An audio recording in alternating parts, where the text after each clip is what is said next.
ত্রিপুরায় পুলিশ ও বিএসএফ জওয়ানদের চোখে ফাঁকি দিয়ে পাচারকারীরা প্রতিনিয়ত ভারত বাংলাদেশের সীমান্ত দিয়ে বাংলাদেশে বিভিন্ন নেশা সামগ্রী থেকে শুরু করে গরু পাচার করছে। এবার পাচারকালে পুলিশের হাতে আটক গরু বোঝাই একটি ট্রাক গাড়ি। উদ্ধার করা হয়েছে 14টি গরু। এই ঘটনায় গ্রেপ্তার করা হয়েছে এক পাচারকারীকে। ঘটনাটি ঘটেছে খোয়াই ত্রিপুরা জেলার তেলিয়ামুড়া থানাধীন হাওয়াইবাড়ি নাকা পয়েন্টে। পুলিশ ধৃত পাচারকারীর বিরুদ্ধে বিভিন্ন ধারায় মামলা নিয়ে আদালতে সোপর্দ করেছে বলে জানিয়েছে পুলিশ। আসলে আমাদের কাছে একটা ইনফরমেশন আছে যে হাওয়াইবাড়ি এলাকাতে দুটা গরু মিসিং আছে। এই ব্যাপারে আমাদের অফিসার সাব ইন্সপেক্টর উনি ওইখানে এনকোয়ারিতে যান।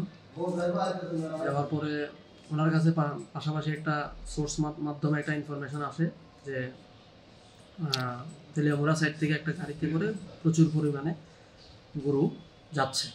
এমন ইনফরমেশনের বেসিসে উনি ওইখানে পাশাপাশি থাকা আমাদের হাওয়াইবাড়ি নাকাতে অ্যাম্বুশ লেট করেন। অ্যাম্বুশে উনি ওই গাড়িটাকে ডিটেন করতে সমর্থ হন। তো গাড়ির চালক যে ছিলেন রহমান মিয়াকে জিজ্ঞাসাবাদ করার পরে উনি উপযুক্ত কোনো ডকুমেন্টস শো করতে পারেননি। কোথেকে আনছে কি আসল বিষয়, কোথায় নিয়ে যাবে, এগুলি আমাদের সাসপিশিয়াস এবং ওনার কাছে ইনফরমেশন এমনই ছিল যে এটা ভালো হতে পারে। ত্রিপুরা থেকে বিক্রম কর্মকারের report, U Bangla TV. U Bangla TV, হৃদয় ছুঁয়ে যায়।